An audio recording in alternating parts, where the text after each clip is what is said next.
My name is Paige. I am 33 years old and I am the senior risk analyst at a major Wall Street hedge fund. At Christmas dinner, my sister slapped me so hard my vision blurred, screaming that I was a jealous failure who ruined everything. My parents demanded I get on my knees and beg for forgiveness. When I refused, they kicked me out into the freezing snow.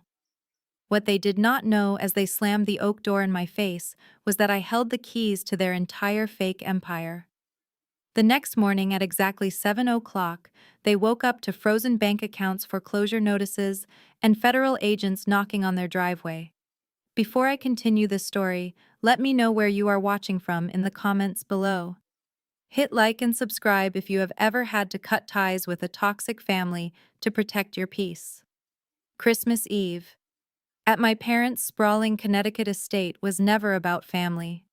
It was an orchestrated performance meant to maintain their illusion of immense wealth. Crystal champagne flutes clinked under the massive chandelier. Catering staff in black uniforms circled the crowded living room, offering appetizers to wealthy neighbors. The tree in the foyer was decorated by a professional designer. It was a picture-perfect holiday scene built entirely on lies that only I knew about. I kept to myself for most of the evening, standing near the hallway, trying to survive the mandatory family appearance. I was walking back from the kitchen, holding a glass of sparkling water, when I needed to pass through the main seating area. I tried to slip past my younger sister, Courtney, who was standing in the middle of the walkway, holding court near the fireplace. Courtney, at 29, was the undisputed golden child of our family. She was draped in a white silk designer dress, recounting the details of her latest luxury vacation to an audience of my parents' friends. She thrived on being the center of attention and despised whenever I was even in her peripheral vision. The hallway was narrow because of the extravagant decorations. As I walked behind her, I barely brushed her shoulder. It was the lightest graze and unavoidable contact in a crowded room. But Courtney stopped speaking mid-sentence. She turned around and locked eyes with me. For a split second, I saw her lips curl into a malicious smirk.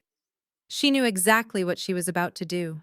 In one swift and deliberate motion, she tilted her crystal goblet and poured a splash of dark red Cabernet directly down the front of her own pristine white silk dress. The dark stain bloomed across the fabric. Before I could even process the insanity of what she had done, Courtney let out a blood-curdling shriek. The sound cut through the party chatter like a siren. The entire room went dead silent. Even the string quartet in the corner stopped playing. Dozens of eyes snapped toward us. Courtney dropped her empty wine glass onto the marble floor.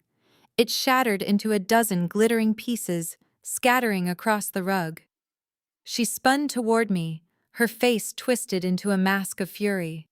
Then she raised her hand and slapped me directly across the face. The crack of her palm against my cheek echoed through the silent room. The force of the impact snapped my head to the side. A stinging pain radiated across my jawline. I staggered back a half step, stunned by the violence. My hand instinctively went up to my cheek. I could taste the tang of blood pooling in my mouth from where my teeth had caught my inner lip. "Are you blind or stupid?" Courtney screamed, pointing a manicured finger at my face. "You ruined my $500 dress.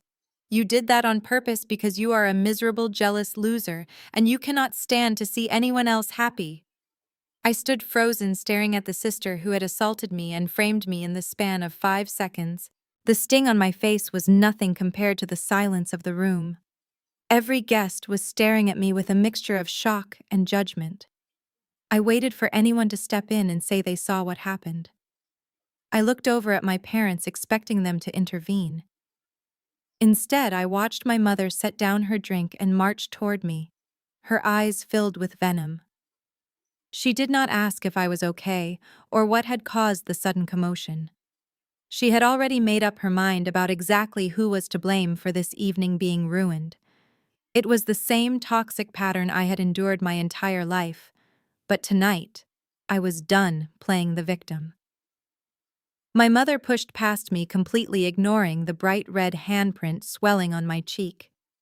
She immediately wrapped her arms around Courtney, who was now sobbing theatrically into her manicured hands. "Oh, my poor baby," my mother cooed, smoothing Courtney's hair while glaring at me over her shoulder. "Look what she did to your beautiful dress." "I cannot believe you would be so vindictive, Paige." The sheer audacity of her statement left me momentarily speechless. I gestured toward the shattered glass on the floor. "She poured the wine on herself, Mom. I barely even touched her." "Did you not just see her hit me?" My mother scoffed, waving her hand dismissively, as if my physical assault was a minor inconvenience. "Do not lie to me," she snapped. "We all saw you bump into her because you never look where you are going. You have always been clumsy and jealous of your sister. Now you have ruined the entire holiday with your bitter attitude." Before I could defend myself, Jamal stepped into the circle. My brother-in-law was a tall, broad-shouldered African-American man who loved playing the role of the self-made tech genius.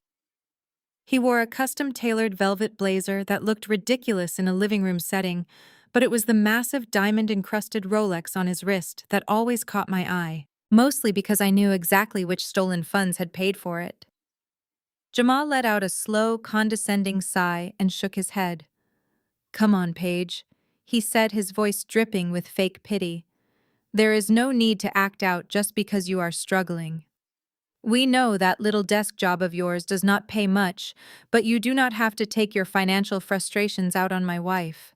He casually adjusted his watch, making sure the diamonds caught the light from the chandelier. "If you needed money, you should have just asked. I just closed a major round of seed funding for my new app. We are doing incredibly well. You do not need to resort to petty sabotage just because you cannot afford nice things." The irony of his speech was almost physically painful. This man was bragging about seed funding while secretly drowning in over $4 million of debt that I was actively hiding from federal regulators to save my parents from bankruptcy. I looked at Jamal, then at my mother, who was still comforting a fake crying Courtney. "You are all delusional," I said, keeping my voice terrifyingly calm. "I am not apologizing for something I did not do." My mother stood up straight, her face flushed with absolute anger. "Yes, you will," she demanded loudly, ensuring the entire room could hear her assertion of dominance. "You will get on your knees right now and apologize to your sister for ruining her night. And then you will go into my office, get your checkbook, and write her a check for $5,000 to replace that custom silk gown." I stared at her, trying to process the magnitude of her delusion. $5,000, I repeated, for a dress that costs $500. My mother crossed her arms. "It is for the dress and for the emotional distress you have caused her. Consider it a lesson in manners since you clearly lack them. You are not leaving this room until you make it right." The room was so quiet you could hear the wind howling against the frosted window panes. Every guest was waiting for me to break. They expected the quiet, compliant Paige who always swallowed her pride to keep the peace. They expected me to reach for my purse. Instead, I let out a sharp, humorless laugh. "No," I said. The single word hung in the air, heavy and absolute. My mother blinked clearly, shocked by the defiance. "Excuse me?" she whispered dangerously. "I said no," I repeated louder this time, looking directly into her eyes. "I am not getting on my knees. I am not apologizing to a grown woman throwing a toddler tantrum. And I am absolutely not giving you a single dime." Jamal scoffed, shaking his head. "See, this is why you are always alone, Paige. You have zero class. What an absolute disgrace you are to this highly respected family," he muttered, folding his arms in judgment. I watched him carefully, noting every single word, every single insult. He felt invincible standing there, wrapped in stolen wealth. My mother stepped forward, pointing toward the heavy wooden front door. "If you refuse to pay your sister, then you can leave right now," she shouted, her patience completely gone. "You are ruining the aesthetic of our evening. Go wait outside in the freezing cold until your father decides how to handle you." The heavy doors of my father's private study swung open before I could formulate a response to my mother's absurd demand. "Richard." My father stepped into the living room, his face fixed in a familiar scowl. He was a man who commanded every room he entered, not through respect but through fear and financial intimidation. He wore a bespoke suit that cost more than most people's cars, holding a crystal glass of scotch. "What is the meaning of all this screaming?" he demanded, his deep voice silencing the remaining murmurs of the party guests.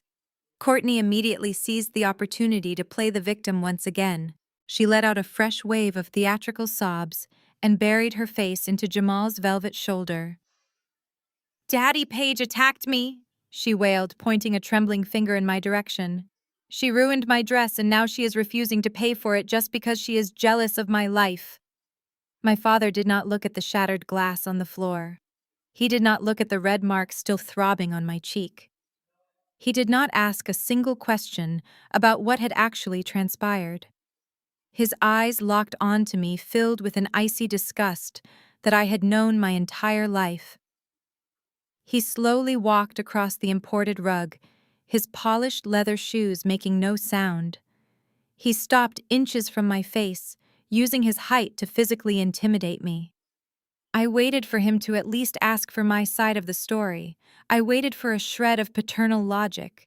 Instead, he took a slow sip of his scotch and looked down at me like I was something foul he had stepped on. "You are a complete failure, Paige," he said, his voice dangerously low, but caring enough for the guests to hear. "You always have been. Every single holiday, every family gathering, you managed to ruin it with your bitter, resentful attitude." I stood my ground, refusing to shrink away from him. I did not do anything, I stated, firmly maintaining eye contact. She poured the wine on herself to create a scene. "Anyone who actually was watching could tell you that." My father slammed his glass down on a nearby side table, causing the crystal to dangerously ring. "Do not call your sister a liar in my house," he roared, the sudden volume making several guests flinch. "She is building a legacy with a successful husband. What are you doing? Pushing papers at a desk, making pennies while you leech off the prestige of our family name?" The sheer hypocrisy of his words almost made me laugh. He was lecturing me about a family legacy while standing inside a house that was technically owned by my hedge fund due to his massive unpaid mortgage. He turned away from me and marched toward the grand entryway. He grabbed the brass handle of the front door and pulled it open. A blast of freezing December wind howled into the foyer, bringing with it a flurry of snow that instantly melted against the heated hardwood floors. "Get out," he ordered, pointing into the darkness of the driveway. My mother stepped forward, a smug smile playing on her lips. "Richard, it is freezing outside," she feigned concern. "Just let her apologize and write the check." "No." My father snapped his arm, still rigidly pointing out the door. "She needs to learn her place. She is not welcome in this house or at this table until she learns to respect her betters. You will walk out that door, Paige, and you will not come back until you are ready to show some humility to your sister and your brother-in-law." I looked around the room, taking in the faces of the people who were supposed to be my family. Courtney was hiding a triumphant smirk behind Jamal's arm. Jamal was shaking his head in mock disappointment. My mother was standing tall, victorious in her manipulation. And my father, the man whose financial survival depended entirely on my secret protection, was throwing me out into a blizzard. I felt a profound shift inside my chest. For 33 years, I had desperately craved their validation. I had silently absorbed their abuse, hoping that one day they would see my worth. But standing there, looking at their arrogant faces, I felt absolutely nothing. The anchor of familial obligation simply detached. I did not shed a single tear. I did not argue. I did not plead my case. I walked over to the coat closet and calmly retrieved my wool overcoat. I slipped it on, buttoning it up deliberately. The silence in the room was deafening as they watched me. They expected me to break down crying at the threshold. They expected me to beg. Instead, I walked past my father without breaking my stride. I stepped out onto the snow-covered porch. I did not look back as the heavy oak door slammed shut behind me, locking with a loud, definitive click. The cold air hit my face, but for the first time in my life, I felt completely free. The show was over. Now it was my turn to play. I walked down the driveway. Snow was falling rapidly now, coating the windshield of my car. I brushed the ice away with my bare hands, ignoring the biting cold. I started the engine and cranked the heater to the maximum setting. My hands were shaking not from the freezing temperature, but from pure adrenaline. The dashboard clock read 9:15. I sat there for a long moment watching the warm, golden light spilling from the massive bay windows of the estate. I could see the silhouettes of the party guests moving about, holding champagne flutes, oblivious to the rotting financial foundation beneath their feet. Inside that house, my family was likely celebrating my departure, toasting to Jamal's fake success and Courtney's pristine image. My phone vibrated sharply in my coat pocket, breaking the silence. I pulled it out and looked at the glowing screen. It was a message from Courtney. I opened it expecting perhaps a shred of fake remorse or a final demand for the $5,000. Instead, she had written something far more revealing. "You really know how to ruin a good time, Paige. Enjoy driving back to your miserable little apartment. Maybe if you actually tried harder, you would not be stuck living such a mediocre, pathetic life, while the rest of us actually succeed.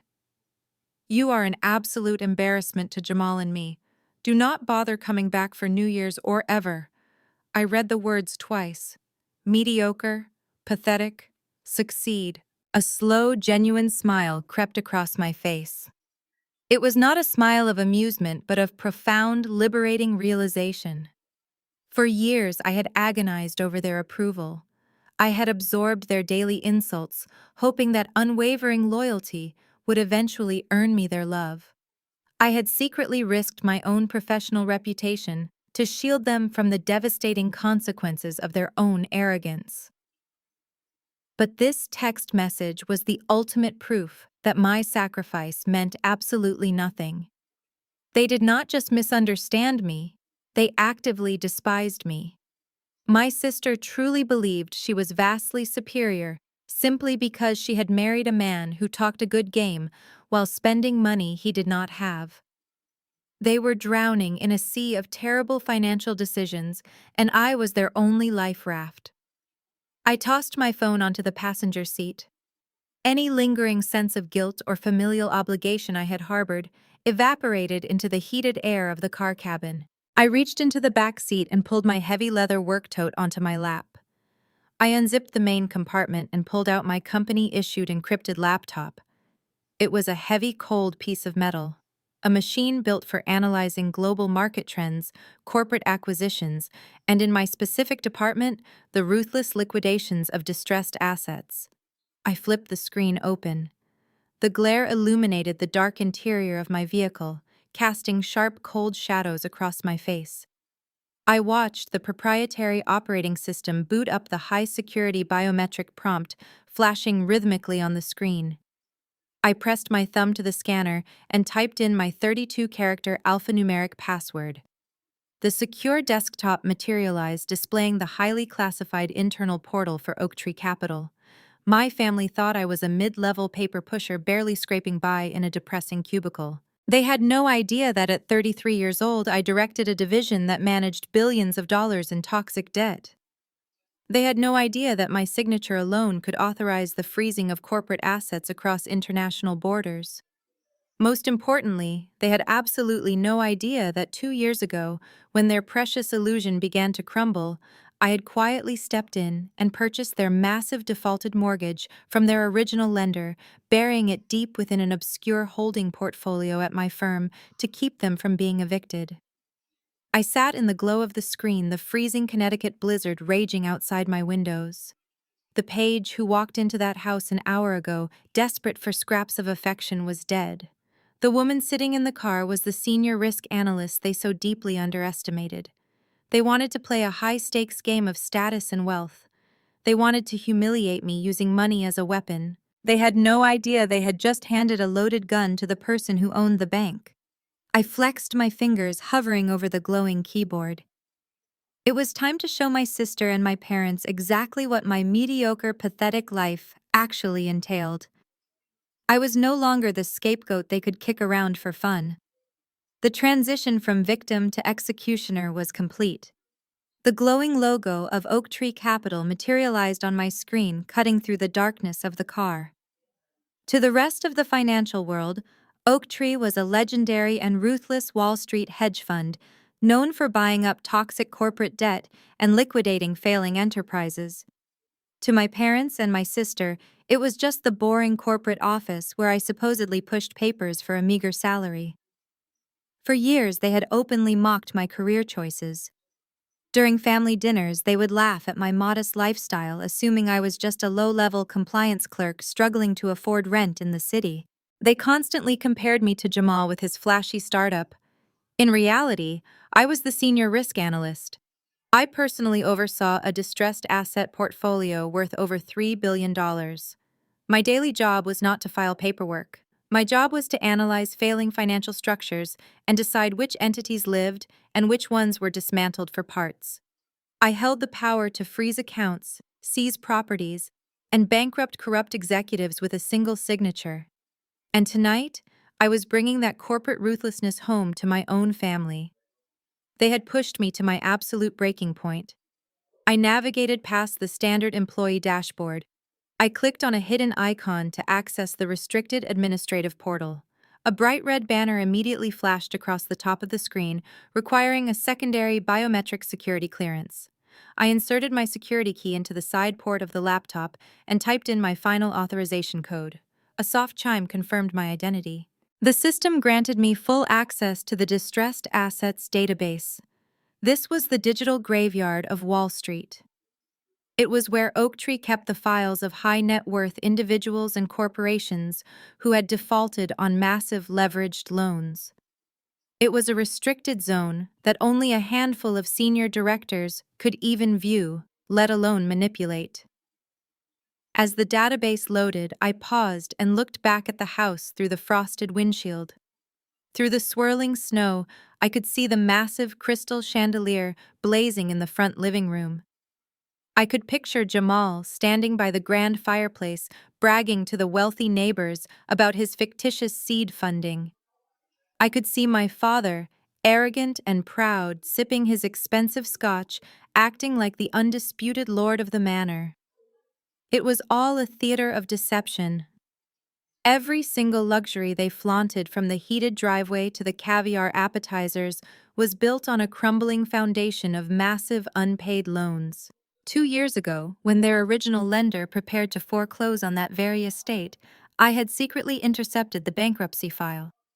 I used my high-level executive clearance to quietly purchase their defaulted residential mortgage along with Jamal's business loans. I bundled all of their toxic debt into an obscure Oak Tree holding account hidden from public records. I had done it out of blind loyalty to save them from total public ruin and social disgrace. I had risked my own professional reputation to keep a roof over their ungrateful heads. My fingers flew across the keyboard as I typed my father's legal name into the search bar. I followed it by typing in Jamal's full registered business name. The search engine spun for a fraction of a second before pulling up the master dossier.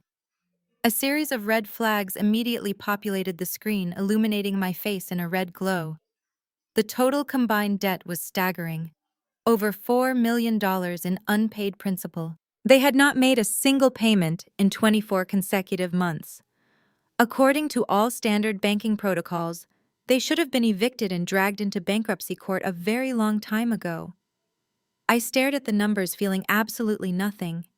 The only reason they were still living in that mansion, throwing lavish Christmas parties and buying custom silk dresses, was because of a single line of code I had manually entered into their file.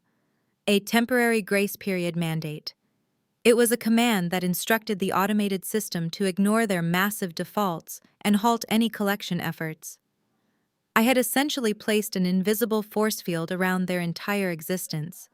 I had given them a second chance, hoping they would use the borrowed time to downsize their lifestyle and fix their mistakes. Instead, they had weaponized that borrowed time against me. They used the money I saved them to buy diamond watches, host extravagant holiday events, and treat me like garbage in front of strangers. They thought they were untouchable because they believed their own lies. They forgot that the bank always comes to collect eventually.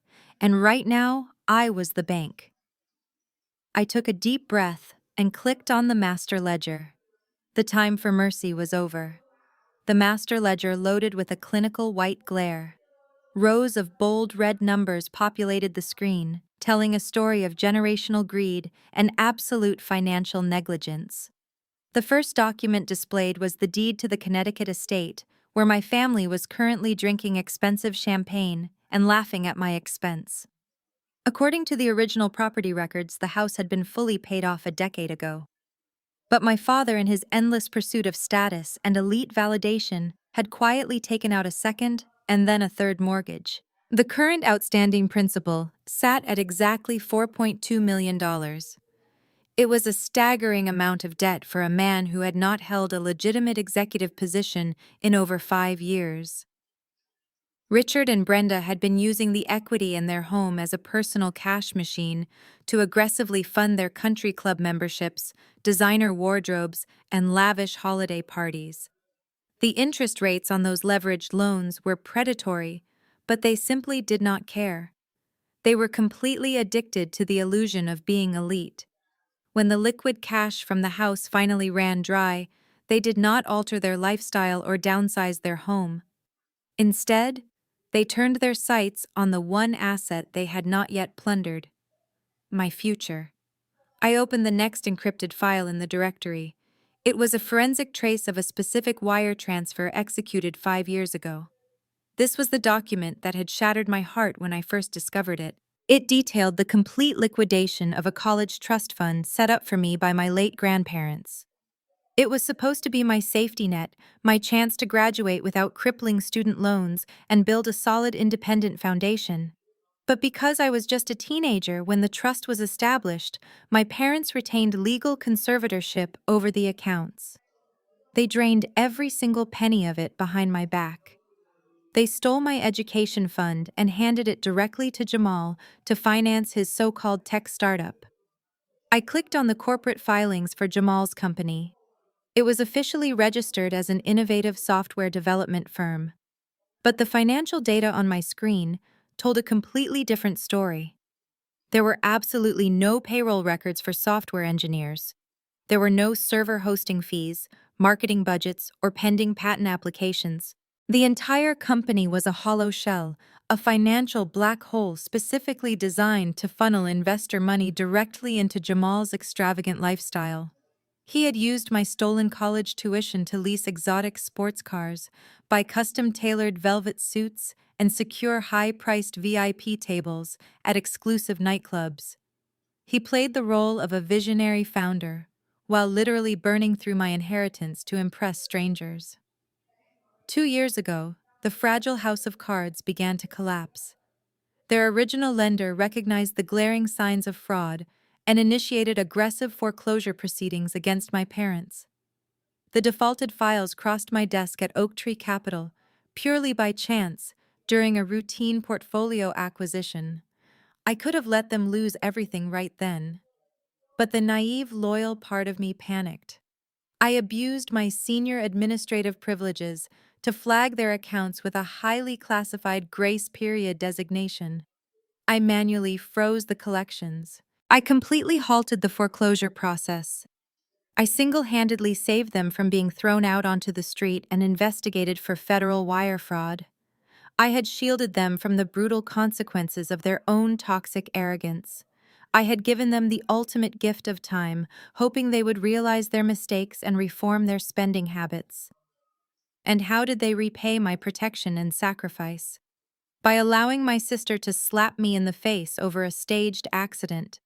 By mocking my salary and kicking me out into a freezing blizzard on Christmas Eve.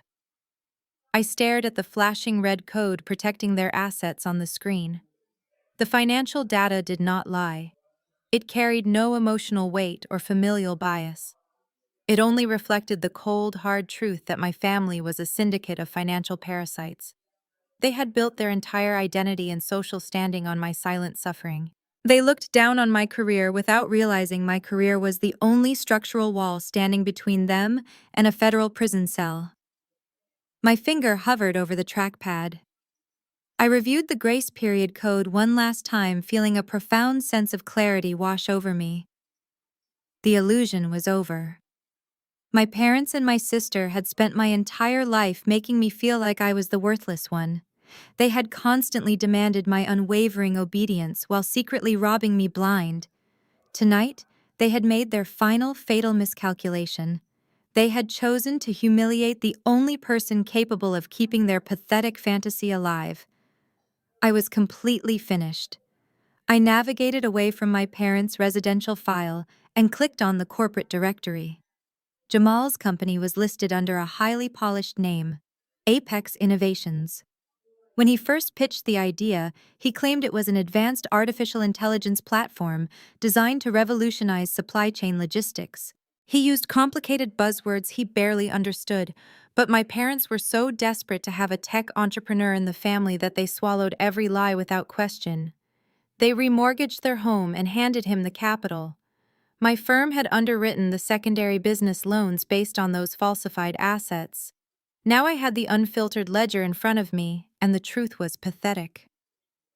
I opened the expense reports for the past 24 months. A legitimate software startup would show expenditures in payroll for developers, server infrastructure, and marketing. Jamal's ledger showed none of that. The designated column for software development was entirely blank. Instead, the transaction history read like the spending diary of a lottery winner spiraling out of control. On May 12th, he spent $85,000 at an exotic auto dealership in Manhattan. That was the down payment for the matte black sports utility vehicle he drove to Thanksgiving dinner. He told my father the car was a corporate lease paid for by venture capital investors. It was actually paid for by the stolen equity in my parents' house. On August 3rd, there was a charge for $42,000 to a private aviation charter company. I remembered that weekend perfectly. Courtney had posted dozens of photos on her social media accounts bragging about their spontaneous trip to Aspen, claiming Jamal's company was celebrating a record-breaking quarter. They were not celebrating a business victory. They were celebrating with my parents' stolen money. The deeper I dug into the accounts, the more sickening the financial revelations became. There were monthly charges of $6,000 for exclusive tables at elite nightclubs in Miami and Las Vegas. There were massive credit card bills for designer clothing, high-end jewelry, and luxury watches. The diamond watch he flashed in my face an hour ago was purchased with the exact funds my parents drained from my college trust. He was literally wearing my education on his wrist while mocking my salary. But the most damning evidence was carefully hidden at the very bottom of the corporate ledger. It was a series of recurring wire transfers. Every month for the past year, Jamal had been moving exactly $50,000 from the Apex Innovations operating account into an offshore bank account located in the Cayman Islands. He had cleverly labeled these massive transfers as international consulting fees to bypass standard banking audits. I ran a forensic trace on the receiving offshore account using the advanced tracking tools available on my executive portal. The shell company in the Cayman Islands was not a tech consultancy firm. It was a private holding corporation registered under the name of a 22-year-old fitness model who lived in a luxury condominium in Miami. A high-rise condominium that Jamal was paying the monthly rent for out of company funds. He was not just scamming my parents to fund his marriage with my sister. He was actively embezzling their remaining money to fund a secret double life with his mistress. He was siphoning their wealth out of the country, preparing for the inevitable day when the entire financial illusion finally collapsed. And my parents, blinded by their absolute obsession with social status, were completely oblivious to the theft.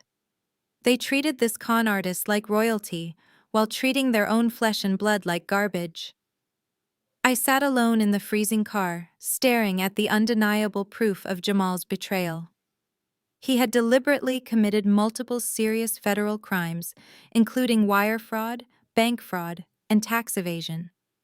If I submitted these specific findings to the federal authorities, he would easily face decades locked away inside a high-security penitentiary.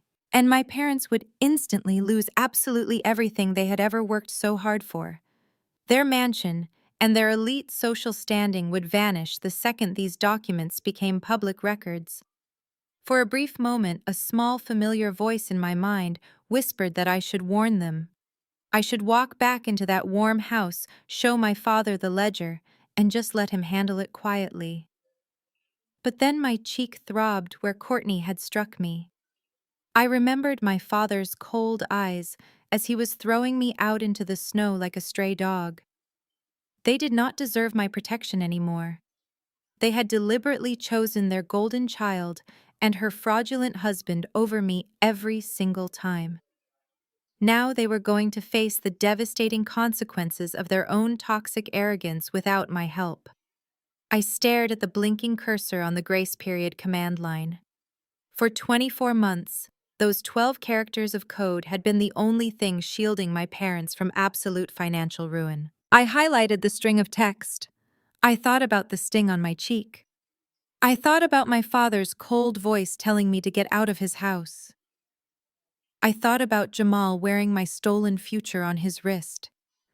I pressed the delete key. The code vanished from the screen. In an instant, the protective barrier was gone. The system immediately recognized the massive defaults. Warning banners flashed across my dashboard in bright crimson. The Oaktree Capital Automated Collection Protocol instantly awoke from its forced hibernation. It recognized $4.2 million in unpaid residential mortgages and another $2 million in defaulted corporate loans. The system asked for manual confirmation to proceed with standard liquidation procedures. I did not just confirm it, I escalated it. I opened the administrative terminal and bypassed the standard 30-day notice protocol. Given the undeniable evidence of active embezzlement and offshore wire fraud, I had the legal authority to trigger an immediate asset seizure. I typed in the command codes to freeze every single financial account tied to Richard, Brenda, Jamal, and Courtney. Checking accounts, savings accounts, credit lines, and corporate funds. I locked them all. But I was not finished. Simply taking their money and their house was not enough to address the sheer scale of Jamal's crimes. As a senior risk analyst, I was legally bound by federal compliance laws to report major financial discrepancies. I opened a blank Suspicious Activity Report, or SAR. This was a direct line to the federal authorities. I meticulously documented the pattern of wire transfers, the offshore shell company in the Cayman Islands, and the misappropriation of bank funds. I attached the digital ledger, proving that the venture capital loans were being used to pay for a luxury Miami condominium and a 22-year-old mistress. I attached the forged expense reports. I flagged the entire file for the immediate attention of the Financial Crimes Enforcement Network and the Internal Revenue Service.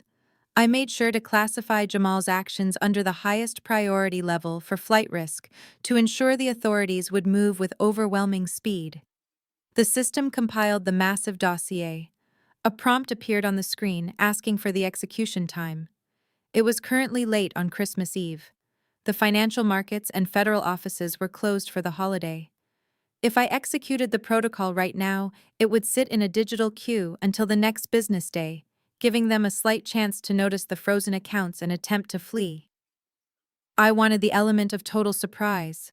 I wanted the blow to be absolute. I clicked on the scheduling calendar. I selected December 26th, the morning right after Christmas. I typed in 0700 hours. 7:00 in the morning. This was the exact moment the automated banking systems would synchronize with the federal servers. At exactly 7 in the morning, every credit card in Courtney's wallet would instantly decline. Every bank account in my parents' names would register a negative balance. And the federal warrants would officially generate for Jamal's arrest. I leaned back against the cold leather seat of my car. The engine heater was blowing warm air, but I felt completely chilled by the magnitude of what I was about to do. I was about to single-handedly destroy my own family.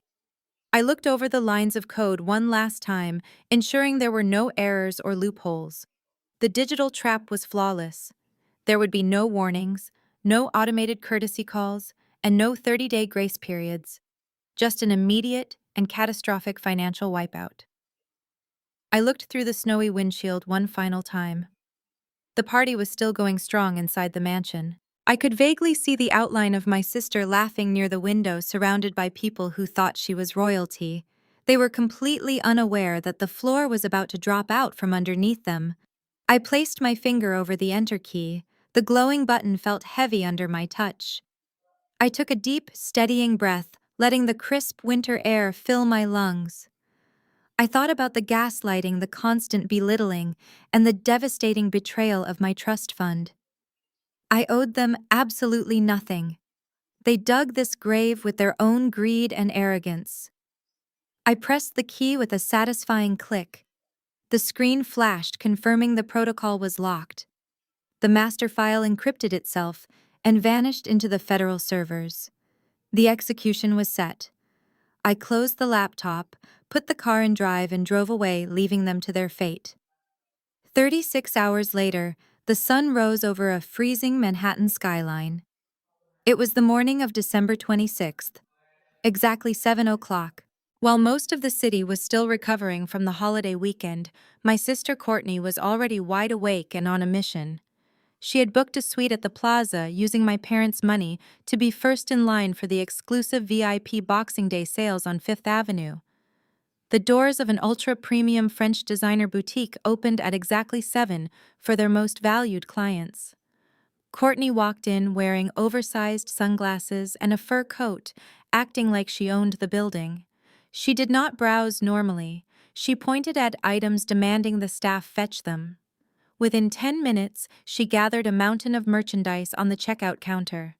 There were 3 limited edition handbags, a pair of runway boots, and a cashmere trench coat. The total retail value easily exceeded $15,000. Courtney stood at the register, tapping her freshly manicured nails against the glass, displaying an air of absolute boredom. A young sales associate meticulously folded each garment into layers of crisp tissue paper, placing them inside massive branded shopping bags. Courtney was already looking at her phone, likely preparing to post a picture of her massive haul to make her followers jealous. "Your total this morning comes to $15,420, Mom," the associate said with a polite, practiced smile. Courtney did not even look up from her screen. She casually reached into her designer purse and pulled out a heavy metal black card. It was a secondary credit card tied directly to Jamal's corporate operating account. The exact same account I had flagged for federal wire fraud 36 hours ago. She dropped the heavy card onto the glass counter with a loud clack, expecting the usual fawning reaction from the retail worker. The associate picked up the card and inserted the chip into the point-of-sale terminal. Courtney went back to scrolling through social media, completely unbothered by the exorbitant amount of money she was supposedly spending. The terminal beeped. It was not the pleasant chime of an approved transaction. It was a harsh, sharp tone indicating a hard error.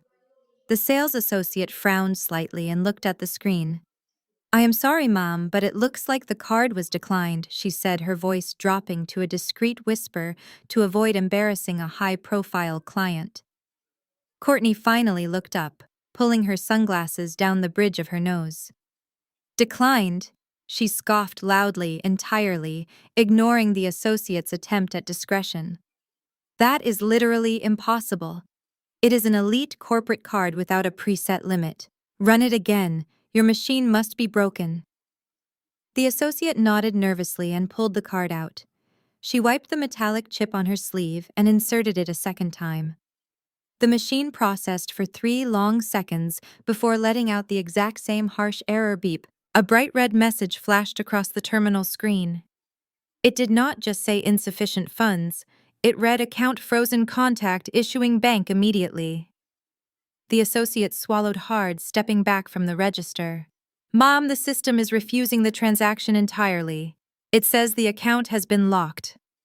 Courtney's face flushed a deep shade of angry red. Her fake, aristocratic composure instantly vanished. "Do you know who my husband is?" she yelled, her voice echoing off the marble walls of the quiet boutique. "He is a prominent tech chief executive. There is over $2 million in that specific account. You are doing it wrong. Let me see that machine." She aggressively reached across the counter and snatched her card back. Other wealthy shoppers in the boutique stopped browsing and turned to look at the commotion. The illusion of Courtney's perfect elite life was beginning to crack under the bright lights of the store. "I will just use my personal platinum card," she snapped, digging furiously through her expensive wallet. She pulled out a silver card tied to my parents' residential equity line and shoved it at the associate. The terrified worker ran the silver card. The machine immediately shrieked with another violent decline. This screen flashed a different code reading "Secondary Assets Frozen Pending Federal Review."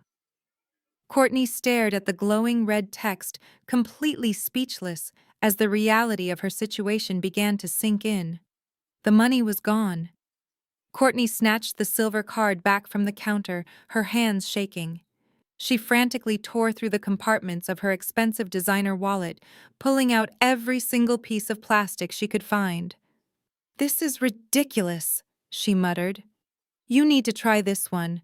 It is a platinum rewards card. And run this one too. Just run them all." She slammed 3 more backup credit cards onto the polished glass.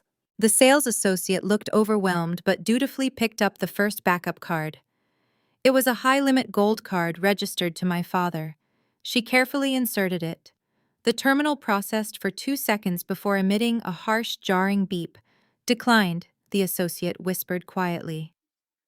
She picked up the next card, a premium travel card tied to Jamal's personal accounts. She slid it into the reader. Another sharp beep echoed through the store. "Frozen pending review." The associate read aloud, her voice trembling. She picked up the final card. It was Courtney's personal emergency credit card. She pushed the metal chip into the slot. The machine shrieked one last time. "Account suspended." The associate confirmed quickly, stepping backward from the register. The sudden silence in the luxury boutique was absolute. She stared at the 4 rejected credit cards scattered across the pristine glass counter. The sales associate looked at her not with anger, but with deep, unmistakable pity. It was the exact same look you would give a homeless person begging on the street. "Ma'am, I am so sorry, but none of these are going through," the associate said softly. "Perhaps you should call your bank. There might be a fraud alert on your profiles." Courtney gripped the edge of the counter, her knuckles turning white. "Do not look at me like that," she hissed loudly, her carefully constructed elite persona completely shattering. "I am not some broke window shopper. My family owns a massive estate. My husband is a millionaire. Run them again. You are purposely doing this to embarrass me." Other wealthy customers in the store had completely abandoned their morning shopping. A group of wealthy women wearing cashmere coats stood near the entrance, openly staring. One of them leaned over and whispered something to her friend, hiding a cruel smile. Courtney noticed the whispering and spun around, her face contorted with rage. "What are you looking at?" she screamed at the women. "Have you never seen a machine malfunction before? You should mind your own business." The women simply turned away, their expressions morphing into sheer disgust. The boutique manager, a tall man in a sharp, tailored suit, quickly walked over from the back office. "Is there a problem here, miss?" he asked, his tone perfectly polite but carrying firm authority. "Yes, there is a massive problem," Courtney yelled, pointing a shaking finger at the terrified sales associate. "Your employee is incompetent, and your machines are broken. I demand you give me my merchandise right now and bill my account manually." The manager glanced at the terminal screen, observing the federal freeze warnings. He calmly gathered Courtney's 4 declined credit cards and handed them back to her. "I assure you our systems are working perfectly fine, miss," he said, his voice icy and professional. "The messages indicate your financial institutions have legally restricted your access to these funds. We cannot release $15,000 worth of merchandise without valid payment. Now I must ask you to lower your voice.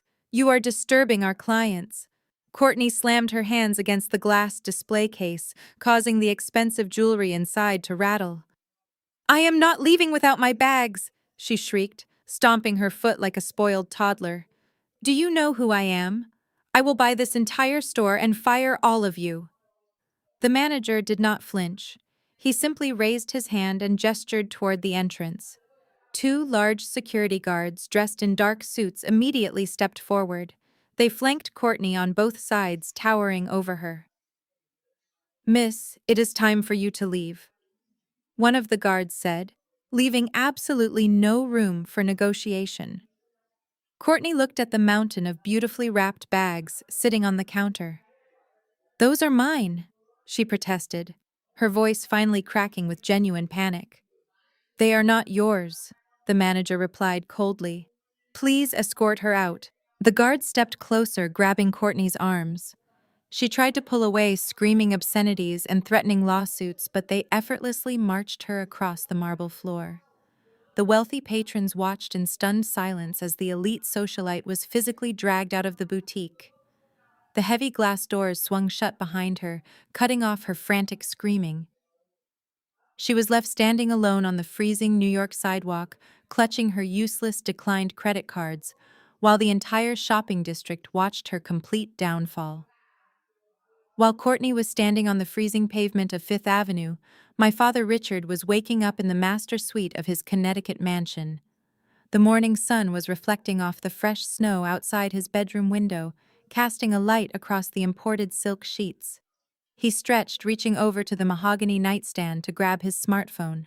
It was his morning ritual to check the global market indexes before heading downstairs for his espresso. But when he tapped the screen to wake the device, he did not see the usual financial news alerts. Instead, his lock screen was entirely filled with a wall of high-priority notifications from his banking institution. There were over 20 automated emails and dozens of text messages, all stamped with the same urgent red exclamation point. Richard frowned, putting on his reading glasses. He opened the first email expecting it to be a security check or a seasonal promotional offer. The subject line read, "Urgent notification account sweep and freeze implemented." He tapped the message, feeling a prickle of unease. The body of the email was brief and clinical, stating that his Platinum checking account had been suspended due to federal compliance protocols. He closed the email and opened his mobile banking application. The scanner recognized his face and the dashboard loaded. Richard stopped breathing. The number displayed at the top of the screen where his liquid cash balance normally sat was not just zero. It was a staggering negative $4,200,000. The secondary savings account linked to my mother's personal expenditures showed the exact same frozen status. The equity line of credit they used to fund their lavish lifestyle was locked with a red warning banner stating access denied pending legal review. "This has to be a catastrophic system error," he muttered, throwing the covers off and rushing to his home office. He sat down at his heavy oak desk and booted up his desktop computer. He reasoned that some bank algorithm had malfunctioned over the holiday weekend, causing a temporary glitch. But as he logged into the web portal, the terrifying negative balances stared back at him. He picked up his phone and dialed the priority customer service number reserved for high-net-worth clients. He expected an immediate answer and a groveling apology from a branch manager. Instead, an automated recording coldly informed him that his profile had been transferred to the Federal Fraud Division, and all phone support was currently suspended for his account. The phone line went dead, emitting a flat dial tone that echoed in the quiet office. Before Richard could even process the reality of the dead phone line, a loud, aggressive pounding echoed from the first floor. It was not the polite knock of a neighbor or the doorbell ring of a standard delivery driver. It was a heavy, authoritative pounding that practically rattled the frosted glass panes of the grand double doors. Richard tightened his silk robe, his frustration boiling over. He marched down the sweeping, curved staircase, muttering under his breath about the sheer incompetence of delivery services ruining his quiet holiday morning. He unlocked the deadbolt and yanked the heavy door open, ready to berate whoever was standing on his porch. A burly man in a heavy winter jacket stood on the welcome mat, holding a thick manila envelope and a digital clipboard. "Are you Richard?" he asked, his voice devoid of any customer service politeness. "Yes, I am," Richard snapped, crossing his arms. "What is the meaning of banging on my door like a police officer at this hour?" The man did not apologize or explain. He simply shoved the heavy envelope into Richard's chest, forcing him to grab it. "You have been served," the man stated flatly. He turned around and walked briskly down the snow-covered driveway toward an unmarked sedan without looking back. Richard stood in the freezing doorway, staring at the envelope in his hands.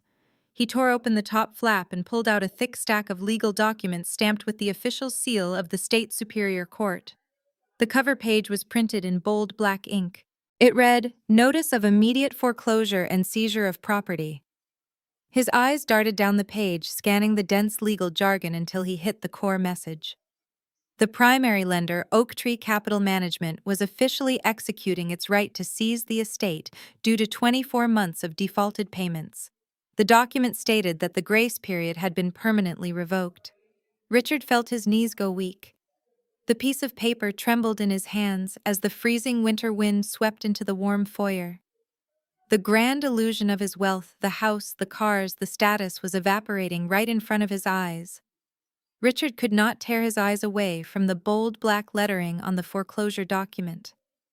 The thick papers felt heavy in his trembling hands. The freezing wind whipped through the doorway, but he was completely paralyzed by reality. Brenda hurried down the sweeping staircase, tightening her cashmere robe. She was annoyed by the cold air invading the foyer. Richard shut the door. "What is going on?" she demanded, her voice shrill. "Who was pounding on our door like a criminal?" Richard slowly turned to face his wife. His face was drained of color, making him look suddenly frail. "We are ruined, Brenda," he whispered, his voice cracking. "The bank is foreclosing on the house. They have frozen all of our accounts. There is absolutely nothing left." Brenda stopped on the stairs, staring at him as if he spoke a foreign language. "That is completely absurd," she snapped, marching down the remaining steps. "We are wealthy, Richard. The bank does not just freeze our money without warning. Call the branch manager immediately and fix this ridiculous error." Before Richard could explain, Jamal casually strolled out of the guest hallway. He was wearing silk pajamas and aggressively tapping his smartphone screen. His face was twisted into a scowl of pure irritation. "Are you two having internet issues?" he complained, not looking up. "I just tried to wire a vendor for my company, and my banking application keeps crashing. It says my corporate operating account is temporarily suspended. This is completely unacceptable for a client of my tier." Richard looked at his son-in-law, clutching the foreclosure notice. "It is not an internet glitch, Jamal," he said quietly. Before Richard could elaborate, a loud crunching sound echoed from the front of the estate. It was the heavy, unmistakable sound of large tires plowing through the fresh driveway snow at high speed. The three of them turned their attention toward the massive frosted window panes flanking the front door. Three identical black sport utility vehicles with dark-tinted windows aggressively pulled up, forming a barricade across the circular driveway. The vehicles blocked Jamal's exotic sports car, preventing any possibility of escape. Jamal dropped his phone onto a nearby console table, his arrogant posture instantly collapsing into visible panic. "Who are those people?" Brenda asked, taking a step back as the heavy doors of the vehicles swung open in unison. 6 men and 2 women stepped out into the freezing morning air. They were not wearing standard police uniforms. They wore tactical winter jackets with large yellow letters printed across the back, indicating they were federal agents with the Financial Crimes Division.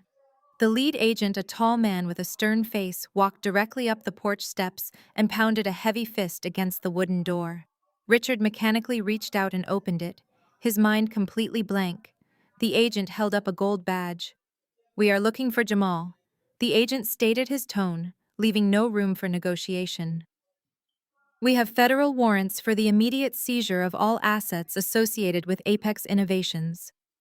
Jamal physically recoiled, stumbling backward until his back hit the foyer wall. "There must be a massive misunderstanding," he stammered, his voice pitching up in pure terror. "I run a legitimate tech company. You have the wrong address." The lead agent stepped inside the house, signaling for 2 other agents to follow him. The agent pulled a thick folder from his jacket. "We do not have the wrong address," he replied, pulling out a legally binding warrant. "We have documented evidence of multiple fraudulent wire transfers to offshore accounts." We are here to seize the matte black luxury vehicle in the driveway, along with all corporate electronics and high-value personal items purchased with misappropriated funds. Brenda let out a sharp gasp, clutching Richard's arm. Fraudulent transfers. She repeated, her eyes darting between the federal agents and Jamal. Jamal, what are they talking about? Jamal could not even look at her. He was hyperventilating, watching helplessly as agents began searching the coat closet and guest rooms. Another agent walked up to Jamal, holding out a plastic evidence bag. Hand over the diamond Rolex watch, the agent ordered. Jamal hesitated, his hands shaking uncontrollably. Do it now, or you will be placed in handcuffs for obstructing a federal investigation, the agent warned, stepping closer. Jamal frantically unclasped the heavy diamond watch and dropped it into the plastic bag. The illusion of the brilliant tech entrepreneur vanished completely, revealing a terrified con artist caught in his own trap. Richard looked down at his foreclosure notice and then up at the federal agents dismantling his son-in-law's fake empire. The devastating truth finally hit him. Their entire life was a house of cards, and someone had just set it on fire. Richard stood in the foyer watching the federal agents tear through his home. The reality was too massive, too devastating for his arrogant mind to comprehend. Instead of accepting the collapse of his financial facade, he did what he had done his entire life. He searched for a scapegoat. He retreated to his home office, slamming the heavy door shut, to block out the sounds of agents cataloging Jamal's stolen luxury items. He pulled his smartphone from his pocket. His hands were shaking so violently he could barely unlock the screen. He bypassed the emergency numbers and the high-priced legal contacts he could no longer afford.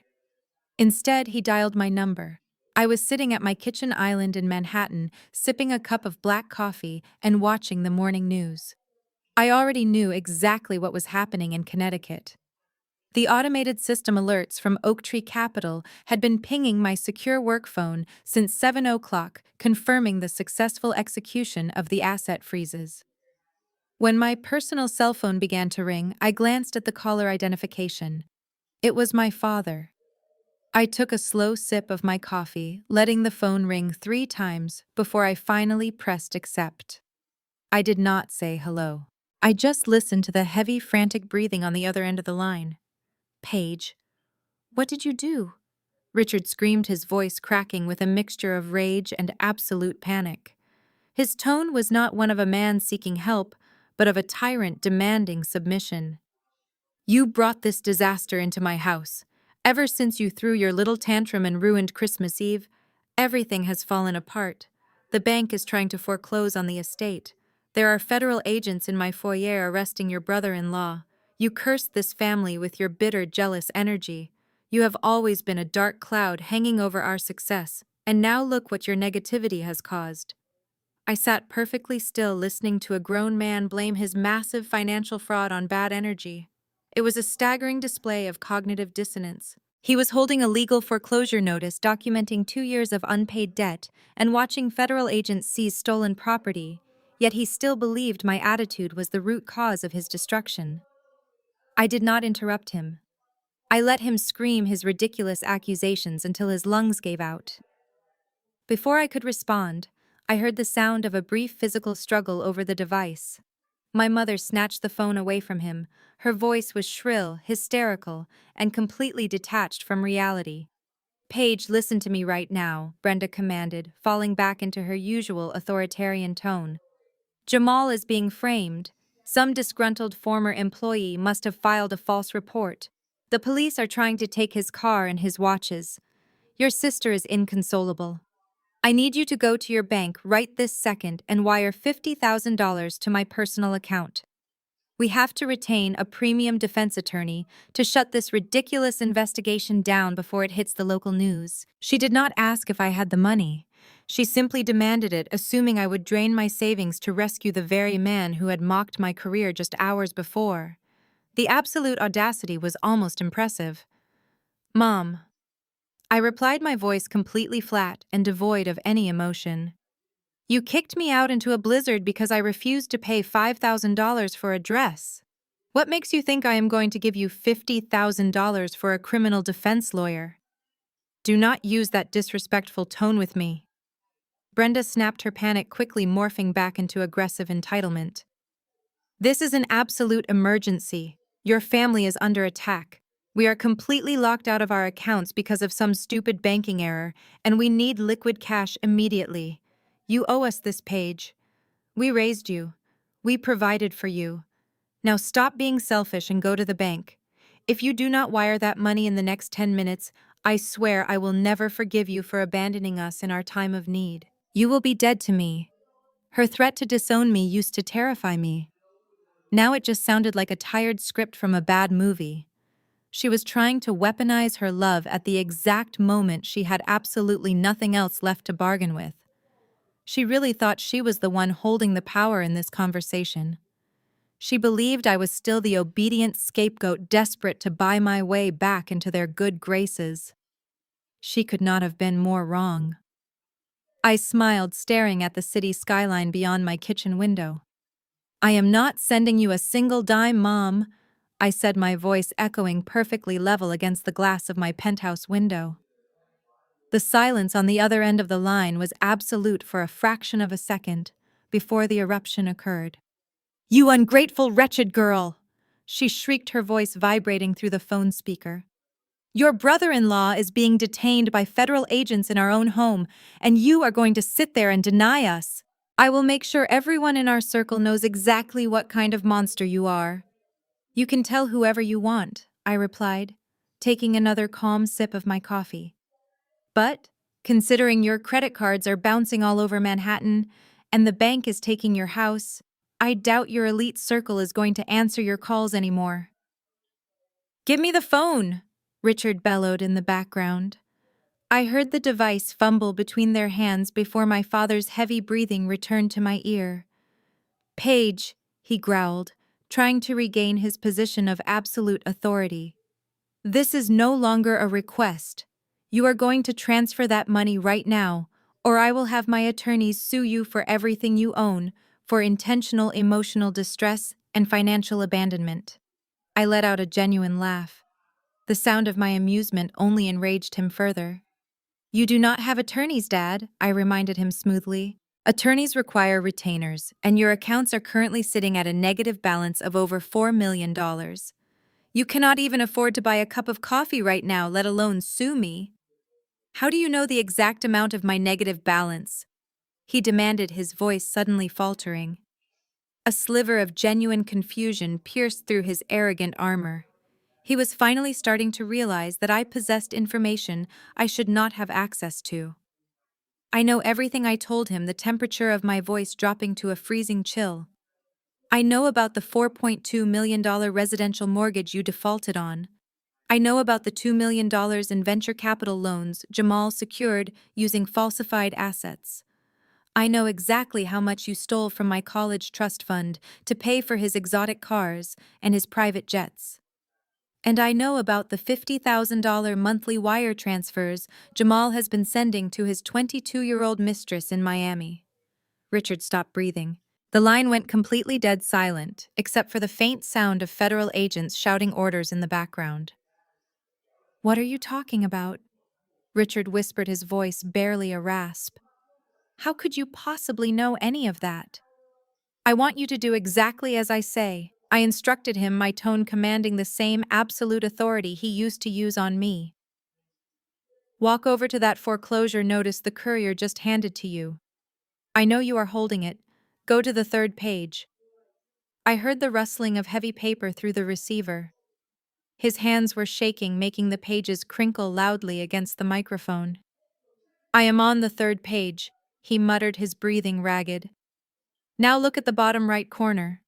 I continued, my eyes tracking the morning traffic far below my apartment. Look at the final authorization section. The person who officially revoked your grace period. The person who triggered the asset seizure and filed the suspicious activity reports with the federal authorities. Read the authorizing signature out loud, Dad. Read exactly who owns your entire life. There was a long, agonizing pause. I could vividly picture him fumbling in his silk robe, pulling his reading glasses down to the bridge of his nose. I imagined his eyes scanning the legal ink, searching for the name of the banking executive who had destroyed his world. Then I heard him gasp. It was a sharp, wet sound, like a man who had just been punched directly in the stomach. No. He choked out the word, barely audible. This cannot be real. This is a mistake. Read it. I demanded, my voice echoing like a judge delivering a final sentence. Paige Richard whispered, his voice breaking completely. Senior Director of Risk Management, Oak Tree Capital. Merry Christmas, Dad, I said softly. I heard a clatter as the expensive smartphone slipped from his trembling fingers. The phone hit the hardwood floor of the foyer with a loud crack. The speakerphone engaged automatically on impact. I could hear my mother screaming in the background, demanding to know what he had read. I could hear Jamal arguing with the federal agents, begging them not to put him in handcuffs. But from my father, there was nothing but silence. The towering, intimidating patriarch who had thrown me out into the blizzard less than 48 hours ago was completely broken. He finally realized the worthless daughter he despised was the true architect of his total annihilation. I ended the call and placed my phone face down on the marble island. I knew exactly what would happen next. My father was not the type of man to accept defeat over the phone. His entire worldview was built on physical intimidation and asserting dominance. The moment the shock wore off, the anger would take over. He would pack my mother, my sister, and my brother-in-law into whatever vehicle the federal agents had not yet impounded and drive straight to Manhattan. They were coming to force me into submission. They still operated under the delusion that I was the weak, isolated daughter they could bully. I walked over to the smart home console on my wall and tapped the security interface. I granted temporary access to the front desk, allowing my family to bypass the standard guest screening. I wanted them to come right up. I wanted them to see exactly who they had been messing with. 2 hours later, the internal intercom chime echoed through my living room. I pressed the communication button. Miss Page, the concierge, announced, his voice perfectly professional. Your parents and your sister are in the lobby. They are demanding to see you immediately. They are being quite loud. Send them up, David, I replied. Use the private express elevator. I walked over to the floor-to-ceiling windows overlooking the city and waited. Down in the lobby, my family was undoubtedly preparing their attack. For years, they had relentlessly mocked my living situation. Because I never invited them over, they assumed I lived in a cramped, depressing studio apartment, barely scraping by on a miserable entry-level salary. They thought they were about to kick in the door of a miserable little hovel and scream at a terrified failure. They had no idea that the address I had given them belonged to one of the most exclusive luxury high-rises in the financial district. I watched the digital floor indicator above my private elevator doors steadily climb. 30, 40, 50. The elevator finally chimed as it reached the penthouse level. The heavy stainless steel doors slid open silently, revealing my entire family huddled together in the plush, wood-paneled cab. Richard was red-faced and breathing heavily, his fists clenched at his sides. Brenda was holding her designer handbag like a shield, ready to launch into a screaming tirade. Courtney and Jamal stood right behind them, looking frantic and cornered, but the screaming tirade never happened. As they stepped out of the elevator, their anger evaporated into absolute stunned silence. The elevator did not open into a dingy hallway.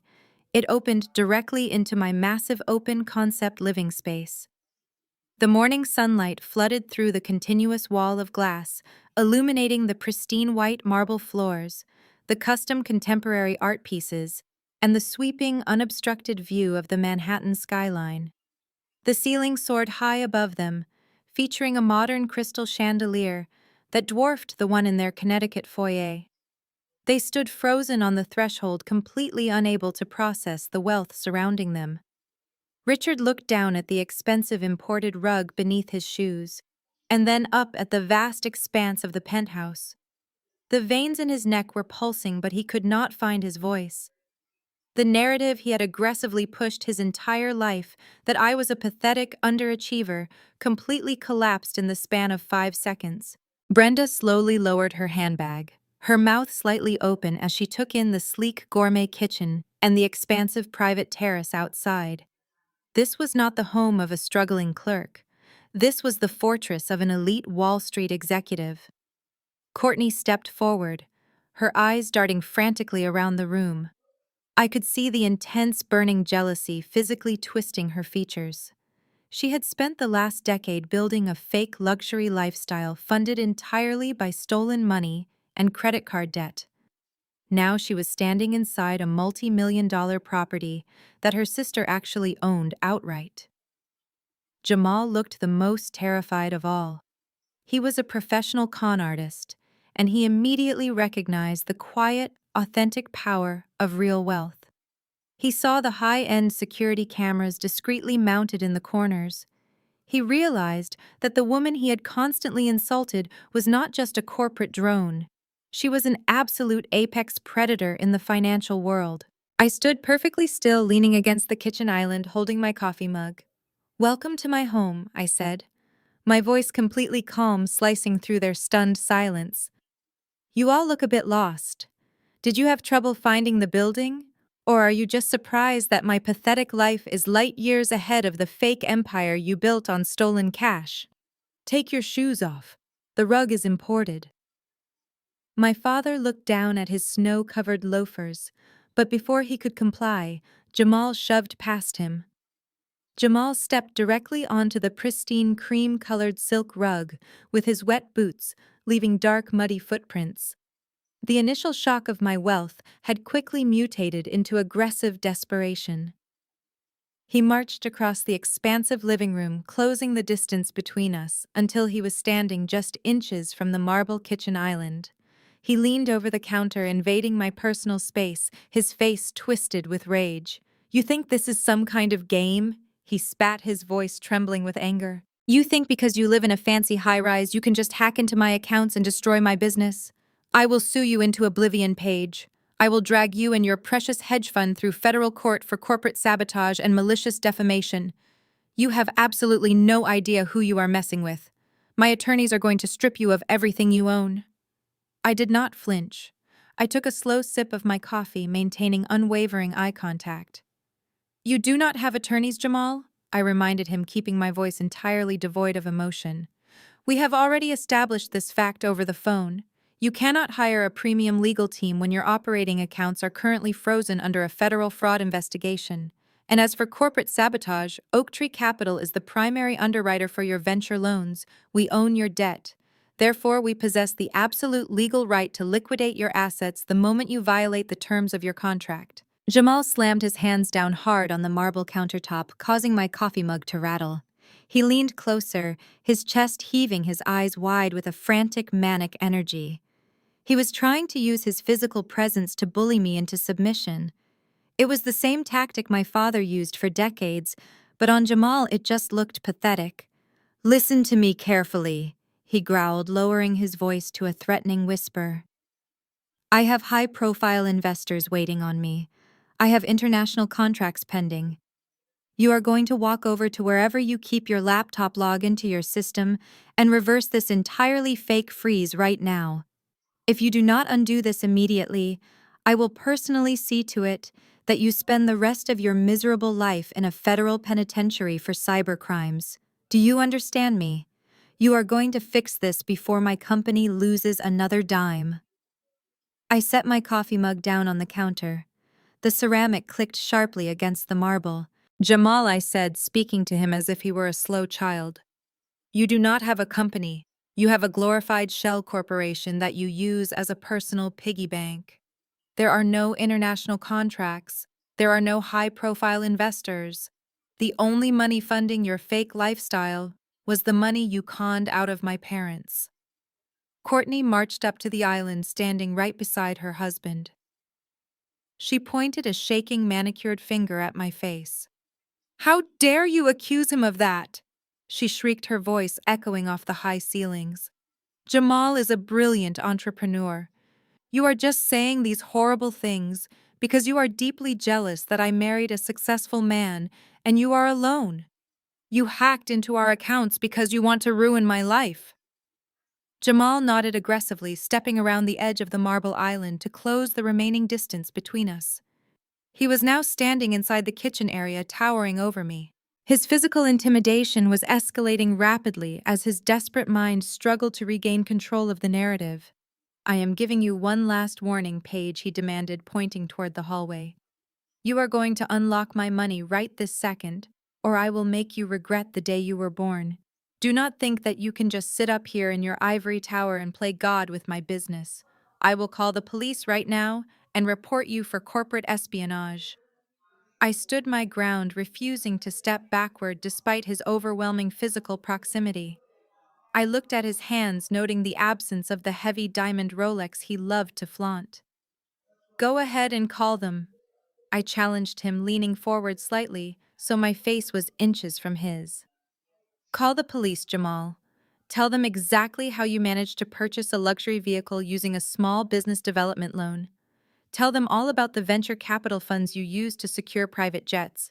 I am sure the federal authorities would absolutely love to hear your exact explanations." Jamal recoiled as my words hit him.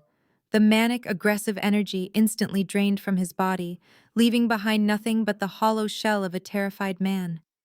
He took a slow step backward, his eyes darting toward my father for support. Richard had finally realized intimidation was entirely useless against me. I held all the cards, and I was completely immune to their standard bullying tactics. When brute force fails, manipulators will always pivot to their secondary weapon: guilt. My mother stepped forward, pushing Jamal aside. She abandoned the angry, entitled persona she had carried into the penthouse.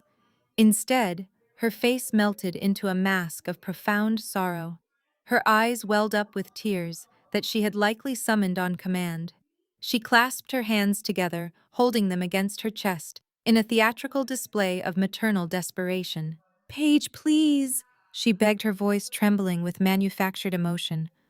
"Look at what is happening to us. Look at what you are doing to your own blood. We are a family. Families fight and families make mistakes, but we always protect each other in the end. You cannot just destroy us over a misunderstanding." "A misunderstanding," I repeated, letting the word hang in the quiet air of the penthouse. "You call a massive multi-million-dollar federal wire fraud a misunderstanding. You call stealing my entire college education a misunderstanding." Richard moved to stand beside my mother, placing a comforting hand on her shoulder. He looked at me with a pathetic expression of wounded pride. "We did what we had to do to survive, Paige," he said, his voice thick with fake regret. "I was trying to maintain our legacy. I was trying to make sure you girls always had a respectable name to fall back on. Yes, I borrowed against the house, and yes, I used your trust fund. But it was always my intention to pay you back once Jamal's business took off. We invested in him because we believed in this family. We were trying to build generational wealth for all of us. You have to understand the immense pressure I was under. The sheer level of gaslighting was astonishing. He was actively trying to reframe his selfish financial crimes as an act of noble paternal sacrifice. He was trying to make me feel guilty for not appreciating the fact that he stole my money to fund a fake tech company. I simply stared at him, refusing to give him the emotional reaction he so desperately craved. When my silence stretched on, my mother decided to play her ultimate trump card. She walked over to Courtney, who was still standing near the elevator, looking pale and defeated. Brenda wrapped her arms around Courtney's shoulders and gently pulled her forward. Courtney immediately understood her cue. She placed a protective hand over her flat stomach and looked down at the floor, sniffing softly. "Paige, if you will not do this for us, then you have to do it for your sister," Brenda pleaded, her voice breaking into a loud, theatrical sob. "Courtney is pregnant. She just found out last week. She is carrying your nephew. The stress of this morning has already sent her into a panic attack. Her doctor said any severe emotional trauma could cause a miscarriage. Do you really want that on your conscience? Are you genuinely willing to make a pregnant woman and your own innocent nephew homeless just to prove a point?" I looked at Courtney's hand resting gently on her stomach. It was a brilliant, desperate lie. I knew for an absolute fact that she was not pregnant. I knew this because I had complete access to her medical billing history through the secondary insurance policy my firm managed for Jamal's company. Recently, she charged a massive amount to a cosmetic surgery clinic in Manhattan for an invasive body contouring procedure, a procedure strictly forbidden for anyone expecting a child. But they did not know that I knew. They thought they had finally found the emotional lever that would break my resolve.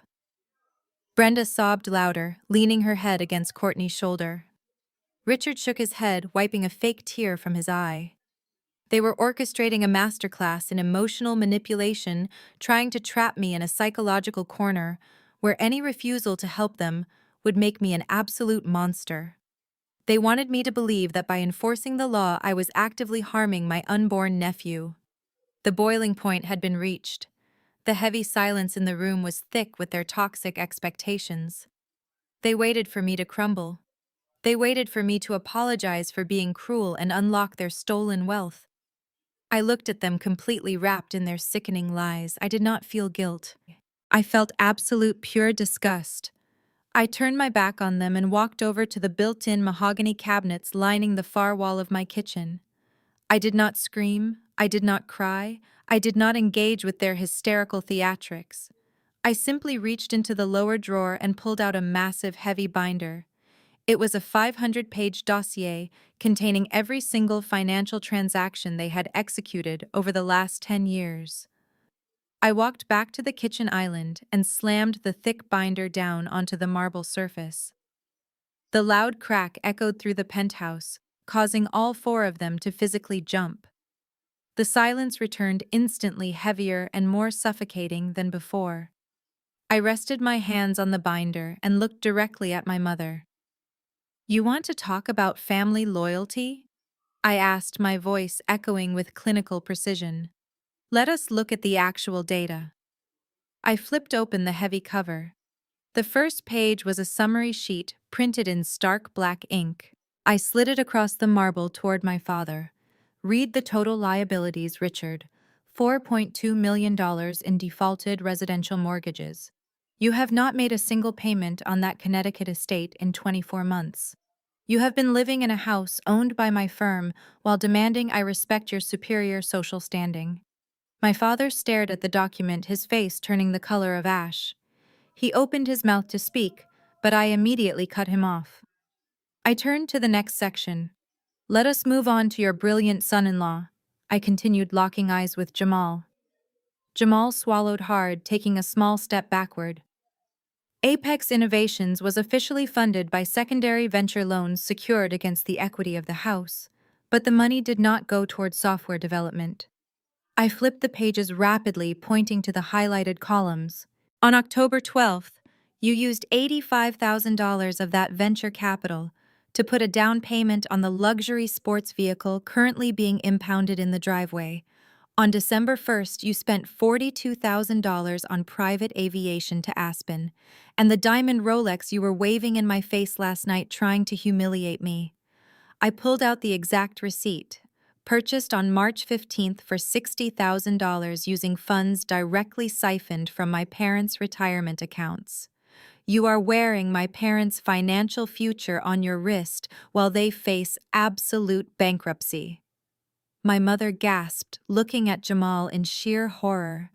She had been perfectly willing to overlook his shady business practices as long as the money was flowing, but seeing the exact numbers printed on paper shattered her delusion.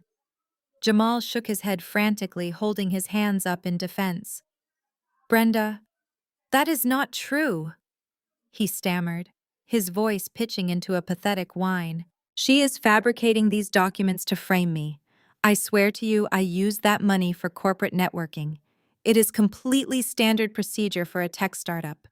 I ignored his pathetic lies and flipped to the most damning section of the binder. I looked at my parents, my expression entirely devoid of mercy. "You both claim you were trying to build generational wealth," I said, my voice dropping to a dangerous whisper. "You claim you made sacrifices for this family." I pulled out a series of bank transfer records and slammed them down next to the mortgage documents. Tell me how stealing from your own child builds generational wealth. My parents froze, completely paralyzed by the sight of those specific banking records. On August 9th, exactly 5 years ago, my father used his legal conservatorship to authorize a full liquidation of the college trust fund left to me by my grandparents. I recited the facts with flawless recall. $350,000. The exact amount required to keep Jamal's fraudulent company afloat during his first year. You did not borrow it. You stole it behind my back. You let me take out massive student loans. You let me work 2 jobs in college to survive while you handed my inheritance to a con artist so he could buy custom velvet suits and rent VIP tables at nightclubs. You watched me struggle to pay for my textbooks while you drank expensive champagne paid for by the money my grandparents left solely for my future. You smiled at me across the dinner table, pretending to be perfect parents, while you were secretly funneling my security into Jamal's offshore accounts. You expected me to stay quiet and accept my place at the bottom of the family hierarchy, but you forgot that I am the one who calculates the risk for a living. You made the absolute worst investment of your entire lives when you decided to betray me. The heavy silence that followed my statement was absolute. My father stared blankly at the marble countertop, his jaw slightly open, unable to speak. My mother looked physically ill, her hands shaking as she stared at the bank transfer records confirming her betrayal. I had completely shattered their moral high ground. But I was not finished. I turned my attention away from my parents and locked eyes with my sister. Courtney had been unusually quiet, gripping Jamal's arm as if he were her final anchor. She looked at me with a mixture of terror and lingering defiance, clinging to her fake superiority. "Paige, you are sick," Courtney whispered, her voice trembling but dripping with venom. "You manipulated these numbers to tear us apart. Jamal loves me. He would never put our future in jeopardy. He is building an empire for us, for our family." I felt a cold smile. I reached into the binder and pulled out the final folder. I slid it across the marble island, pushing it directly in front of her. "An empire," I repeated softly. "Yes, he was certainly building an empire, Courtney. But it was never for you." Jamal lunged forward. He tried to snatch the folder off the counter, but I was faster. I slammed my hand down on top of it, pinning it to the marble. "Do not touch it." "Jamal," I warned, my voice slicing through the room, "if you try to destroy this document, I will have the building security drag you out by your hair before federal agents arrive." He froze his chest, heaving his eyes wide with a trapped animal look. Courtney looked down at the folder beneath my hand and then up at her husband. "What is in there, Jamal?" she asked, her voice dropping to a fragile whisper. "What is she talking about?" He could not answer her. He just stared at the floor, sweating. I lifted my hand and opened the folder. "Let us look at the international consulting fees Jamal has been paying for the last 12 months, I said, tracing my finger down a long column of numbers. "Every single month, exactly.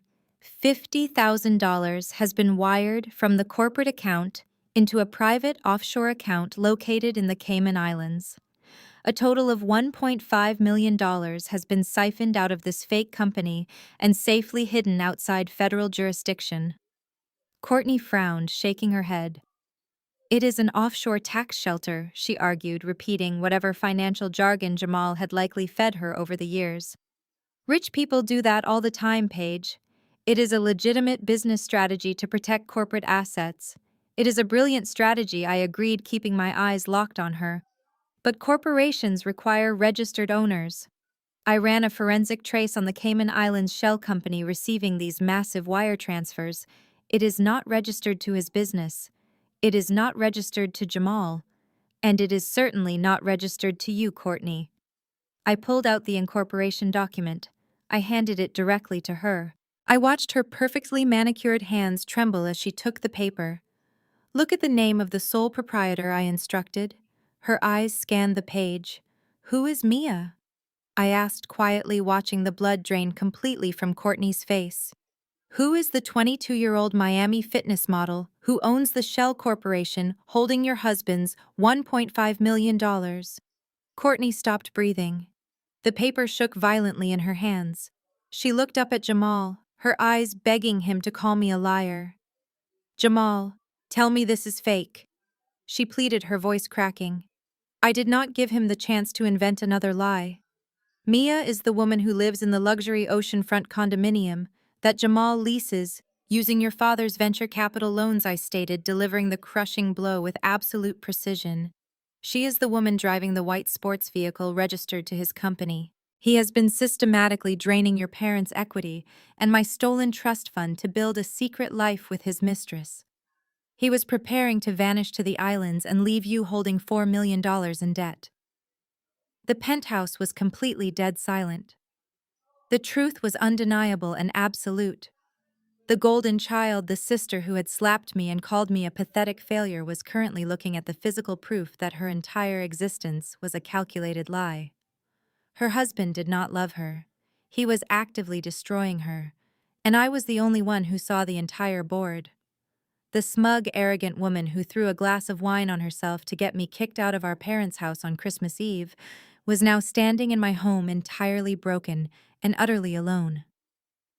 For a long suspended moment, the only sound in the penthouse was the low hum of the central heating. Courtney stared at the incorporation document in her hands, as if the ink were turning to poison. Her eyes darted back and forth, reading the name of the 22-year-old fitness model over and over again. The realization hit her with physical force. The extravagant Aspen vacations, the custom silk dresses, the flawless social media posts meant nothing. She was simply the convenient cover story for his massive federal wire fraud and embezzlement scheme. The illusion of her perfect elite marriage shattered completely, leaving behind a profound and violent humiliation. She slowly looked up from the paper. Her eyes locked onto Jamal. The lingering terror in her expression instantly evaporated, replaced by a feral, unhinged rage. "You lying piece of garbage!" Courtney screamed, her voice cracking with raw hysteria. She threw the incorporation document directly into his face and physically lunged at him. Her manicured nails dug into the lapels of his expensive jacket. "You gave my money to a mistress!" she shrieked, thrashing against his chest. "I lied to my parents for you. I humiliated my own sister for you, and you were using my family to buy a condominium for some girl in Miami." Jamal stumbled backward, caught off guard by the sheer violence of her attack. He grabbed her wrists, trying to pry her hands off his jacket. "Courtney, stop!" he hissed, his voice devoid of any previous affection. "Stop acting like a lunatic and let me explain." But Courtney was beyond reason. She broke one hand free and slapped him across the face, mirroring the exact strike she had delivered to me on Christmas Eve. The sharp crack echoed through the kitchen. Jamal snapped. The polished gentleman facade vanished, revealing the ruthless con artist underneath. He forcefully shoved Courtney away, sending her stumbling backward until her hip crashed hard against the sharp edge of the marble kitchen island. Richard let out a strangled gasp. He watched his golden child, the daughter he had sacrificed everything to protect, get violently shoved aside by the very man who had stolen his entire legacy. He took a staggering step forward toward Jamal, his fists clenched, but his body gave out. The sheer magnitude of his absolute failure finally registered in his physical system. He clutched the left side of his chest, his face turning an alarming shade of gray. He collapsed onto his knees, hitting the imported silk rug with a heavy thud. Brenda screamed, dropping her handbag and falling to her knees beside him.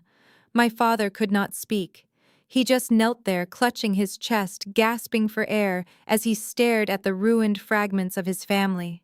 He had handed his estate and his pristine reputation to a criminal, and in return that criminal had bankrupted him and assaulted his favorite daughter right in front of his eyes. Jamal did not look down at my father gasping on the floor. He did not look at Courtney sobbing against the counter. His panicked eyes were locked entirely on the massive dossier sitting unguarded on the kitchen island. His desperate mind calculated his final remaining option. He actually believed that if he destroyed the physical documents, he could somehow erase the evidence of his federal crimes. He let out a primal yell and lunged toward the marble counter, his hands frantically grabbing for the heavy binder. He managed to snatch the thick spine, yanking it toward his chest. He began violently tearing at the pages, ripping the bank transfer records and the wire fraud documentation into jagged shreds. He threw the ripped papers onto the floor, acting like a crazed animal trapped in a corner. "I will burn all of this!" he shouted, his chest heaving as he ripped another handful of pages. "You have nothing, Paige. It is my word against yours, and I will deny everything." I did not try to stop him. I simply took 2 steps back, crossing my arms and watching him destroy his own hands on the heavy cardstock. Do you honestly think a senior risk analyst at a Wall Street hedge fund keeps her only copy of federal wire fraud evidence in a single binder? I asked, my voice echoing with mocking amusement. "That is just a presentation copy, Jamal. The master files have been securely encrypted and uploaded to the federal servers since last night. You are literally throwing a temper tantrum with printer paper." Jamal froze. The shredded document slipped from his hands, fluttering down onto the ruined silk rug. He looked at the mess around his feet, and then up at me, his eyes wide with absolute horror. He finally realized that there was no escape.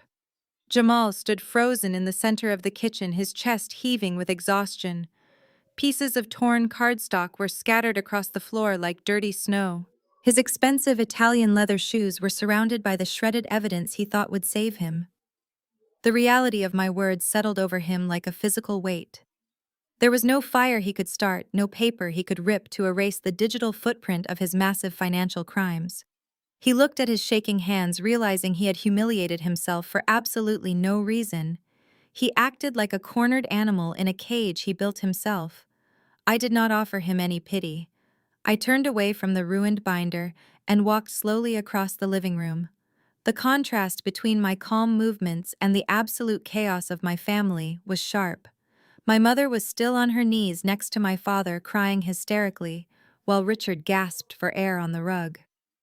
Courtney was backed against the far wall, staring at Jamal with pure hatred. I approached the sleek smart home console mounted near the hallway. I reached out and pressed an illuminated icon on the screen. A soft electronic chime echoed through the quiet penthouse. The heavy frosted glass doors leading to my private home office suddenly unlocked. They slid apart with a smooth mechanical hum, retracting seamlessly into the walls. Jamal spun around at the sound, his eyes wide with renewed panic. He expected building security. He expected the police. He was not prepared for who stepped out of that room. 2 figures emerged from the shadows of my office and walked into the bright morning sunlight of the living room. They were dressed in sharp, dark suits. Their demeanor was entirely professional, radiating a quiet, intimidating authority that instantly commanded the room. They were not local police officers responding to a noise complaint. They were special agents from the Federal Bureau of Investigation, the exact same agency currently raiding my parents' estate in Connecticut. The lead agent, a tall woman, held a silver encrypted hard drive, the very hard drive I handed her an hour before my family arrived. Jamal stopped breathing. All the color drained from his face, leaving him looking pale and sickly. He took an instinctive step backward, but his heel caught on the shredded documents he had just torn apart. He stumbled slightly, his previous arrogance entirely erased. He looked at the agents, and then looked at me, his mind struggling to process the depth of the trap I had set. He finally realized that I had not just anticipated his arrival.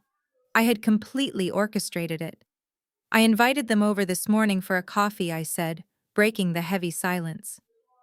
My voice was calm, a stark contrast to the absolute terror in the room. "They arrived about an hour before you did." I needed to formally hand over the physical backups of the corporate fraud evidence. "We were just finishing up the paperwork when the concierge called to announce your arrival. I asked them to wait in the office. I thought it might be beneficial for them to hear exactly what you had to say." The lead agent stepped forward, her gaze locked directly onto Jamal. "We heard everything," she confirmed, her voice flat and devoid of any emotion. "We heard you threaten physical violence against a corporate executive. We heard you admit to using venture capital funds for personal luxury expenses. And we watched you attempt to destroy physical evidence related to an active federal investigation. You have made our job incredibly simple this morning." Brenda stopped crying. She knelt next to my father, completely paralyzed by the sight of federal law enforcement standing in my living room. She finally understood that this was not a family dispute she could manipulate her way out of. There were no apologies or guilt trips that could reverse this situation. Richard let out a wheezing breath, closing his eyes in total defeat. He knew Jamal was going to prison, and he knew his entire estate would be liquidated. Courtney pressed her back harder against the wall, trying to distance herself as far away from her husband as physically possible. Jamal looked frantically toward the private elevator, his eyes darting toward the only exit. "You cannot do this to me," he stammered, his voice pitching up into a pathetic whine. "I have rights. I need to call my lawyer. You cannot just trap me in an apartment." The second agent, a broad-shouldered man who had remained silent, stepped into the path of the elevator, blocking any escape. "You will have plenty of time to call a public defender," the agent stated calmly. Jamal shook his head, refusing to accept the reality of his total downfall. Jamal took another step backward, his breathing turning into shallow, rapid gasps. He looked wildly around the massive penthouse, searching for a secondary exit. He glanced toward the floor-to-ceiling windows leading out to the private terrace. But we were 50 stories above the Manhattan pavement. There was absolutely nowhere to go. I turned my attention back to the lead agent. I walked over to the kitchen island and picked up the silver-encrypted hard drive resting near my coffee mug. "This contains the unredacted master ledgers," I said, keeping my voice steady. "It includes the original offshore wire routing numbers, the forged venture capital expense reports, and the complete transaction history for the Cayman Islands Shell Corporation. Everything is fully authenticated by the Internal Compliance Division of Oaktree Capital." The lead agent accepted the drive, slipping it into a secure evidence pouch inside her jacket. "Thank you for your cooperation," she replied. "Your documentation has been instrumental." She turned her attention entirely to Jamal. Her demeanor shifted from a polite investigator to a rigid law enforcement officer. "Jamal," she said, her voice projecting across the room, "you are officially under arrest for multiple counts of federal wire fraud, bank fraud, and corporate embezzlement. Place your hands behind your back." Jamal did not comply. The command seemed to short-circuit whatever rational thought he had left. "No," he shouted, his voice cracking in sheer terror. "I am not going to prison. I did not do anything wrong. This is all a huge mistake." He took a sudden, desperate lunge to his right, aiming for the narrow hallway that led toward the guest bedrooms. He was just a coward acting on pure adrenaline, trying to delay the inevitable. He did not even make it 3 steps. The broad-shouldered agent blocking the elevator moved with terrifying speed. He closed the distance in a fraction of a second, lunging forward and wrapping his massive arms around Jamal's waist. The impact was brutal. The agent drove his shoulder directly into Jamal's midsection, lifting him slightly off the floor before slamming him down hard onto the imported silk rug. A heavy thud echoed through the penthouse as the wind was completely knocked out of his lungs. Courtney let out a piercing shriek, pressing both of her manicured hands tightly over her mouth as she watched her husband get violently tackled to the floor. My mother buried her face in her hands, sobbing uncontrollably, while my father remained completely frozen on his knees, too weak to even flinch. The perfect illusion of their high society prestige was completely and utterly obliterated. There was absolutely nothing elite about a man being wrestled to the ground by federal law enforcement officers. "Stop resisting," the agent barked, pressing his knee firmly between Jamal's shoulder blades, pinning him flat against the floor. Jamal was gasping for air, thrashing his legs weakly, but he was completely overpowered. The agent grabbed Jamal's right arm, twisting it painfully behind his back. The sharp metallic click of handcuffs snapping shut echoed through the room. The sound was incredibly satisfying. The agent grabbed the left arm and secured it, pulling the chains tight. Jamal let out a pathetic whimper, pressing his cheek against the scattered papers. The lead agent stepped forward, looking down at the broken man on the floor. She pulled a small, laminated card from her pocket and began reading in a loud, clear, authoritative voice. "You have the right to remain silent. Anything you say can and will be used against you in a court of law. You have the right to an attorney. If you cannot afford an attorney, one will be provided for you. Do you understand the rights I have just read to you?" Jamal did not answer. He just lay there sobbing into the expensive silk, his custom-tailored velvet suit wrinkled and covered in dirt. Courtney took a trembling step forward as if she wanted to comfort him, but then she froze. The realization of his massive betrayal anchored her feet to the floor. She slowly stepped backward, abandoning the man she had sworn to love. She was finally experiencing what it felt like to be entirely discarded by someone you trusted. The arrogant tech entrepreneur who had mocked my salary was gone. In his place was just a terrified criminal wearing federal steel bracelets. The agent grabbed him by the back of his collar and roughly hauled him to his feet. Jamal could not even look at his wife. He kept his eyes squeezed shut, tears streaming down his face. He was going to spend the next decade of his life in a federal penitentiary. He stumbled forward as the agents firmly guided him toward the private elevator, his ruined life trailing behind him. The heavy stainless steel doors of the private elevator slid shut, cutting off the sound of Jamal's pathetic sobbing. The soft mechanical hum of the descending elevator was the only noise left. The agents had taken him away, leaving behind a profound, suffocating silence. The aftermath of the raid felt like a physical weight pressing down on the room. Courtney slowly slid down the wall, her legs finally giving out. She collapsed onto the floor, burying her face in her hands. Her perfect designer outfit was crumpled, and her carefully constructed elite persona was entirely shattered. She was not crying for the husband she had just lost to federal prison.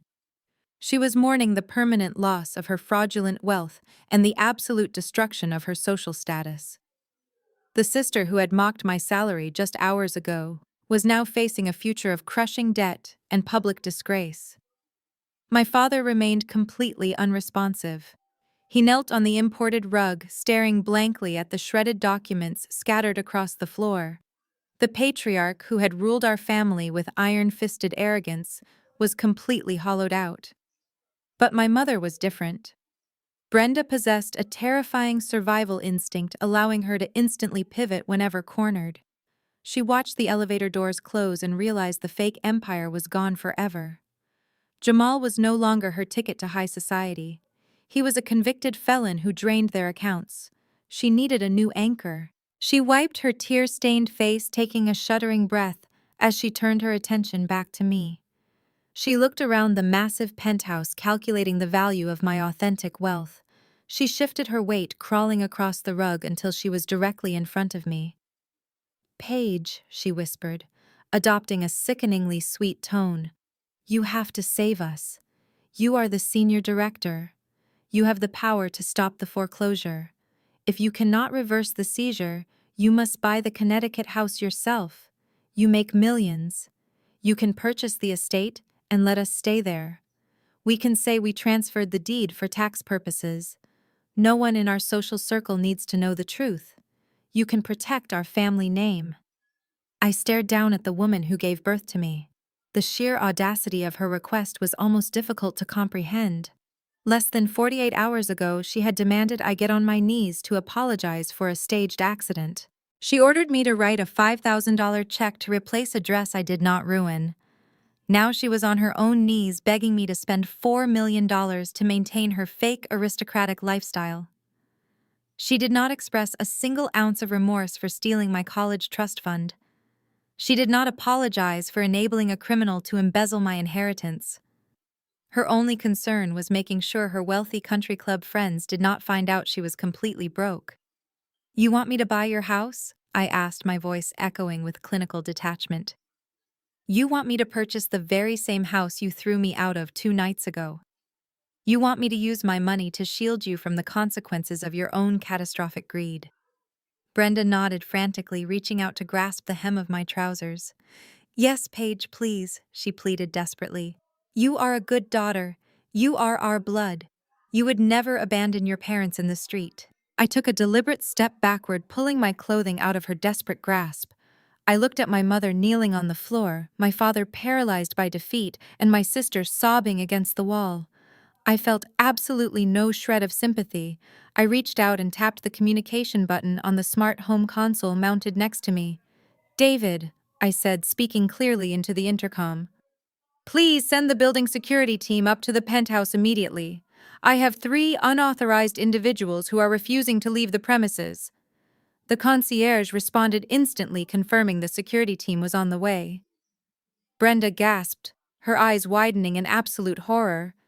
"You cannot do this to us!" she shrieked, scrambling to her feet. "Where are we supposed to go? We have absolutely nothing left." I looked her dead in the eyes, feeling the final heavy chain of my childhood trauma snap and dissolve. I remembered the freezing winter wind hitting my face on Christmas Eve. I remembered the absolute disgust in my father's voice. I leaned forward slightly and delivered the final blow, using the exact words he had used to discard me. "Get out!" I commanded, my voice echoing with absolute finality. The heavy elevator doors chimed open behind them, revealing 4 large guards in dark suits. The exile was officially reversed. The 4 security guards stepped out of the elevator, moving with practiced silent efficiency. They did not wait for my parents to gather their shattered dignity or attempt another pathetic negotiation. They simply grabbed them by the arms and marched them directly out of my penthouse. I stood completely still, watching the heavy steel doors slide shut on my mother's screaming face and my father's broken, defeated posture. That was the exact moment the suffocating weight of my childhood finally lifted. That was the last time I ever saw my family in person. 6 months have passed since that freezing December morning. The justice system moves incredibly fast when the federal government is handed an airtight, digitally encrypted ledger of offshore wire fraud. Jamal's criminal trial was a spectacular, humiliating media circus that lasted less than 3 weeks. His high-priced public defender desperately tried to secure a lenient plea deal, but the federal prosecutors were completely ruthless. It turned out that his 22-year-old mistress, Mia, flipped on him the very second the FBI knocked on the door of her Miami condominium. She eagerly handed over every single text message, offshore routing number, and wire transfer receipt in exchange for total federal immunity. I watched the sentencing on the local news. Jamal wept openly in the courtroom as the judge handed down a mandatory sentence of 10 years in a maximum security federal penitentiary. He is currently wearing a stiff orange jumpsuit instead of his custom-tailored velvet suits. He spends his days working in the prison laundry facility, earning 11 cents an hour to slowly pay off his massive court-ordered restitution fines. There are no private aviation charters or exotic sports cars where he is going. There is only a concrete cell, steel bars, and a decade of absolute, inescapable regret. Courtney's spectacular fall from grace was even more satisfying to witness from afar. The federal government seized absolutely everything she owned. The designer handbags, the diamond jewelry, the runway shoes, and the luxury vehicles were all confiscated and auctioned off to repay the victims of Jamal's massive fraud. She tried to file for an emergency divorce to legally distance herself from his crimes, but the retainer fees bankrupted her within a single month. Without my parents' stolen equity to artificially fund her lavish lifestyle, she was forcefully dragged into the real world. Today, my former elite socialite sister is working a minimum wage retail job at a mid-level department store in Queens. She spends 40 hours a week standing on her swollen feet folding cheap synthetic sweaters and catering to angry, entitled customers. She lives in a cramped, windowless studio apartment situated directly above a noisy 24-hour laundromat. Her social media accounts, which used to be filled with Aspen ski trips and Miami yacht parties, have been permanently deleted. The arrogant, untouchable golden child who called me a pathetic failure is now barely scraping by on instant ramen noodles and a monthly public transportation pass. As for Richard and Brenda, their precious Connecticut legacy completely evaporated into thin air. Oaktree Capital officially foreclosed on the massive estate with brutal corporate efficiency. The house was put up for public auction in late January. The property was quickly purchased by a young technology billionaire who immediately gutted the entire interior, completely erasing my father's beloved architectural choices. With no home equity, no retirement savings, and absolutely no passive income, my parents were forcefully evicted from the life they thought they deserved. They now live in a depressing, cramped two-bedroom retirement apartment on the industrial outskirts of New Jersey. The walls of their unit are paper thin, the linoleum floors are peeling, and the kitchen appliances are outdated relics from the 1990s. But the loss of their physical wealth was not the most devastating blow. For people like Richard and Brenda, the true punishment was the absolute permanent social excommunication. The elite country club friends they had desperately tried to impress instantly dropped them the moment the embezzlement scandal hit the financial news networks. Their phone numbers were permanently blocked. Their prestigious dinner party invitations ceased entirely. The wealthy neighbors who used to drink their expensive champagne and compliment their landscaping now crossed the street just to avoid making eye contact with them. My parents willingly sacrificed their only loyal daughter to protect a fraudulent image, and now they are completely invisible to the high society world they worshipped. They spend their days sitting in a tiny apartment surrounded by cheap furniture, entirely alone with the devastating consequences of their own toxic arrogance. I remained in my penthouse watching the city move far below me, finally at peace. I stepped out onto my private terrace, letting the crisp evening breeze wash over me. The sun was beginning to set, casting a brilliant golden glow across the towering glass and steel structures of the Manhattan skyline. The city below was a sprawling grid of endless motion and noise. But up here, 50 stories above the pavement, the silence was absolutely perfect. It was the kind of quiet that you can only truly appreciate after surviving a lifetime of constant, chaotic noise. I rested my hands on the cold metal railing and took a deep, steadying breath. Society conditions us from a very young age to believe that cutting off your biological family is the ultimate tragedy. We are force-fed these tired cliches about how blood is thicker than water and how you only get one family, so you must forgive them for every transgression. But standing here looking out over the empire I built with my own two hands, I realized those cliches are nothing but a prison. They are toxic narratives specifically designed to keep victims chained to their abusers out of a misplaced sense of genetic obligation. Losing my parents and my sister was not a tragedy. It was a profound, absolute rebirth. The true tragedy would have been spending the rest of my life shrinking myself down to fit into their tiny, fraudulent world. It would have been spending another 30 years allowing my mother to gaslight my reality, allowing my father to treat me like a defective asset, and allowing my sister to use me as a punching bag to make herself feel superior. Walking away from them was the most agonizing decision I ever had to make, but it was also the first time in my entire life that I actually chose to save myself. The key to that salvation, the absolute bedrock of my iron boundary, was financial independence. For my entire childhood, I watched my parents use money as an instrument of psychological torture. They used their supposed wealth to manipulate, control, and belittle everyone around them. They believed that whoever held the purse strings held the absolute right to destroy your self-esteem. But I learned early on that money does not have to be a weapon. When you build your own foundation quietly and methodically, money becomes a fortified shield. My financial independence meant that they could not threaten me with eviction. They could not leverage my survival against my obedience. I did not need their money, their connections, or their fake country club prestige. Because I built my own fortress, I held the ultimate power to simply walk away and lock the door behind me. When you remove the parasites from your life, you create the necessary space to discover what genuine, unconditional love actually looks like. I used to look at the empty chairs at my dining table and feel a profound sense of loss. Now I look at those empty seats and see room for my chosen family. The mentors at my firm who saw my potential and fostered my career. The genuine friends who sat by my side during the hardest years of my life, never asking for a single dime or a fake favor. The people who celebrate my victories without a shred of jealousy and who tell me the truth even when it is difficult to hear. Blood only makes you related, but loyalty, Respect and unwavering support are what actually make you a family. You get to choose who sits at your table, and you possess the absolute right to permanently revoke the invitations of those who do not respect the meal you provide.